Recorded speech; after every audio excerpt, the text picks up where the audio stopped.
I gotta say, Davis Motors, I had hoped to do a kind of a history of the building because it's got a long history. Yeah. Was that part of the kick for you, that you knew this was not just, a little block that you could transform? This is something. Well, I think we all have to be, especially businesses have to be held accountable for what we're doing to the appearance of. I'm in the city centre, I'm very careful of what's going on. I think if this building was bought and knocked and an apartment block built, it would be an absolute crime. It's a beautiful building, and actually, believe it or not, these sort of buildings are absolutely beautiful. For bakeries, for me, it's a big rectangle. There's no internal walls. Where I am on Pearse Street, I have these beautiful railway arches, but there's angles everywhere. Even getting kit in and out is like a job in itself. So I was like, there's roller shutters on the back. We can move the oven straight in.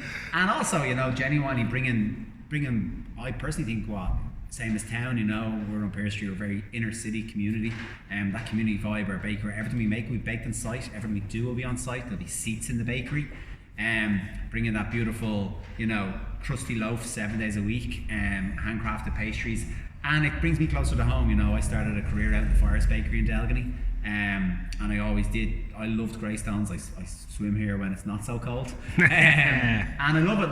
Coming the summers there, I'm just living 5 minutes away. It gets me closer to home, and it's super exciting. I think in essence, when I trained my first baker to bring her to town, it was like, listen, if we can get you closer to home, we get you closer. And she's in Ashford. She drives still every morning from Ashford to town, so she'll be coming down here, Route Sutton. Her actually uncle lives in Delgany, so it's just bringing everyone back together. Slower pace, maybe. Now, I know too that when you first noticed it was for sale, it was a very quick turnaround. It was like a 10-day, and it wasn't like it seemed to be that it was gone when you first started, and boom. Yeah, I was actually coming up from the Fat Fox with coffee with the kids, and I seen someone banging a for sale sign on it, and that someone was Rory Felton, and I was like, "What's going on?" He says, "Oh, it's sold." I said, "It can't be sold. There's only a for sale sign going on it." And we just took a swipe at it, to be honest with you, and the underbidder just didn't see the value in it, and we were very, very what we wanted to do with it. We were clear. Listen, we spoke to Clive. I knew Clive previously, and I said, there's no messing around here. We will pay homage to this building, and it will always be like that. And that's the beauty, I suppose, with owning it. We can stay true to the value, keeping what it is. Does it surprise you just how kind of well Bread 41 has been received, and just generally there's a wave that you seem to be a big part of, and when you look at the media, they really are highlighting the work you've done. Does that kind of catch you by surprise a little bit sometimes, or do you think, well, absolutely, this is the time to embrace the organic and embrace, you're aiming for zero waste, all these elements that are kind of on everyone's minds, really? Yeah, I suppose. No, well, listen, I'm very, very fortunate with Bread 41. We went onto Pearse Street, and I'd worked in the industry for quite a while, and I'd seen the good sides of the industry, actually the great sides of the industry, but also the bad sides, low paid, overworked. And I always said to myself, one day when I get here and have my own place, I'll build a value-based business, and that's what we have in Dublin. We're a community bakery. We have a core set of values. First and foremost, we look out for each other, and it's really worked. It was day one before we opened. We sat in an office. We wrote out our values. The team wrote them out. I didn't write them out. I said, what means to you? And they're looking at me going, this is a bit funny. I've been asked to sit down in an office before. And we swung true to our beliefs. And one of those values is sustainability. And sustainability's changed a lot in the 5 years because it's now a buzzword. So you're like, this is just someone absolutely greenwashing. But we've stayed true to our values. We're super sustainable in town. We're working to zero. So we're moving to zero in Dublin. And we've had great success. And then I suppose coming back here, it stays true to that value. We look out for each other, as I said to you. Like I said to Ruth, stick with me, help me build it. We'll get you closer to home. So that was in essence this. And honestly, the Greystones is super exciting. It's a great town. No, anyone who tells any different, they haven't been.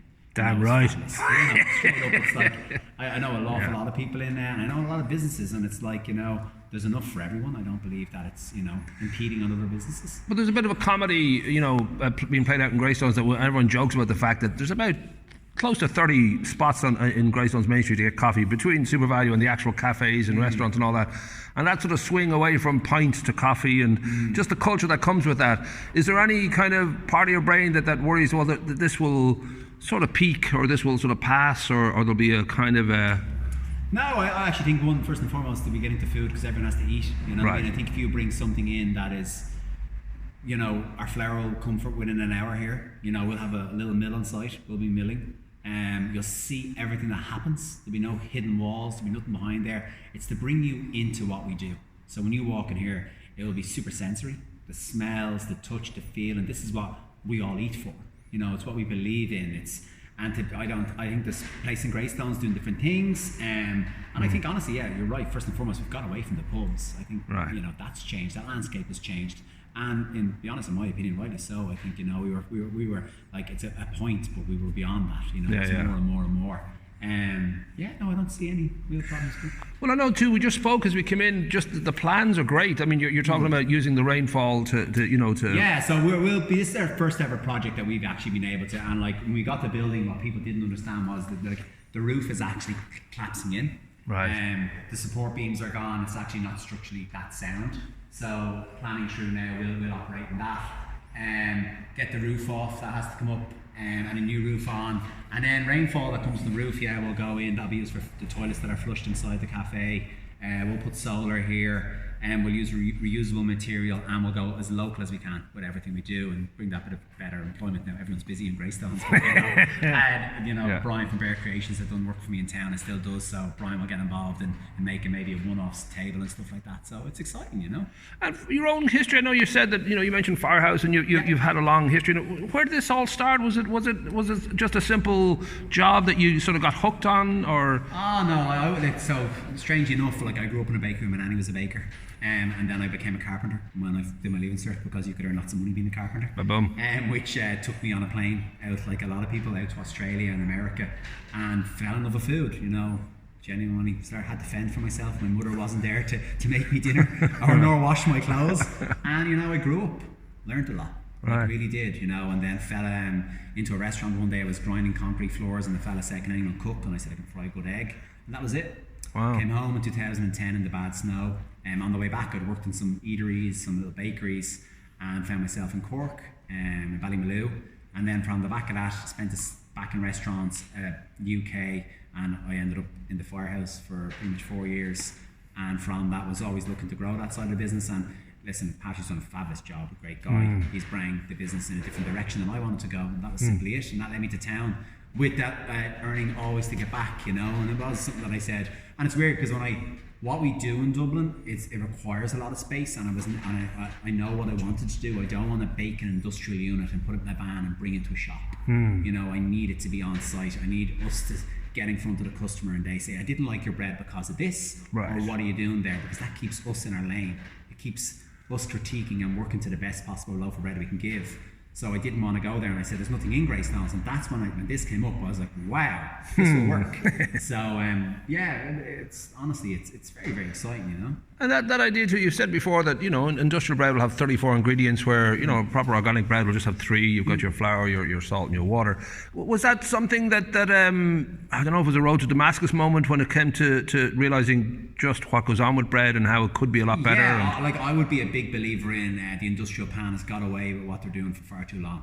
Right. You know, I think like time has changed, and the only reason it still exists is because convenience. Right. It's because to scale, and the scale that will grow, Bread 41, this won't be the second Bread 41, this will be one of a series of what we do. I'm scaling the business. I'm looking to compete against the industrial guys. I'm stepping up to the plate and saying, you know, I've said a lot of things, I'm making bread, but the problem is you go to Dublin at 2 o'clock in the day or 3 o'clock, we're sold out, we're closed, where they're missing that daily bread. They're running to the supermarket and grabbing it. And to be honest with you, a lot of supermarkets are looking to change, but there's nothing to facilitate that. So it's not on them. And I just think, like, look, we grow vegetables, we brew beer, you know, we do everything, but yet we have this bread that's just been a vessel to make everything that goes on it taste well, instead of bread tasting well.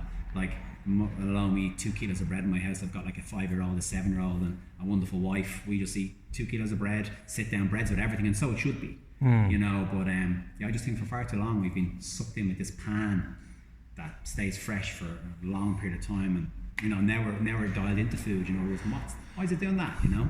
And realistically, I guess, you know, you look at it seems inevitable that we'll go to electric and hydrogen cars and move away from petrol. With bread, I presume it'll always be a battle, because it's just a lot of money being made to have bread that lasts 2 weeks and comes at you in a van. It's that old saying, you know, are you up for a scrap? And I'm well up for a scrap. You know, it's like it's changing, but like I think, you know, you go to places and it's anywhere. It doesn't necessarily have to be Greystones. It can be, look at Sarah Siegel in Shamrock. She's got this fantastic community around her that are eating real bread, you know, and people are starting to ask the questions, well, what's in that, or where is it, or they're looking for that.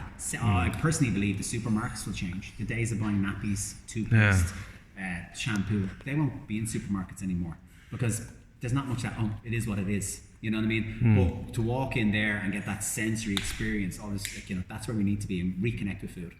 I suppose the last thing would be that some people would sort of regard the word artisan as being Latin for expensive, that you're going to get into the world of, well, suddenly, a cake will cost €3 instead of 50 cents in the supermarket.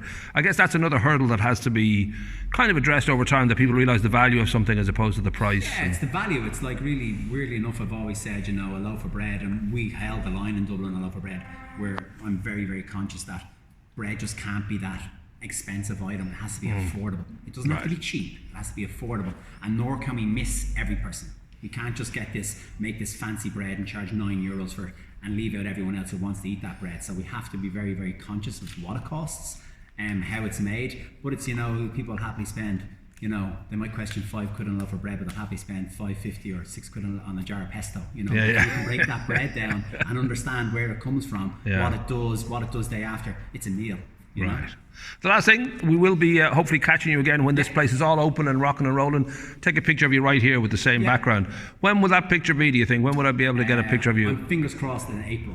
Fingers crossed, April. Rock and roll. We'll see you in the summer. Nice. Thanks.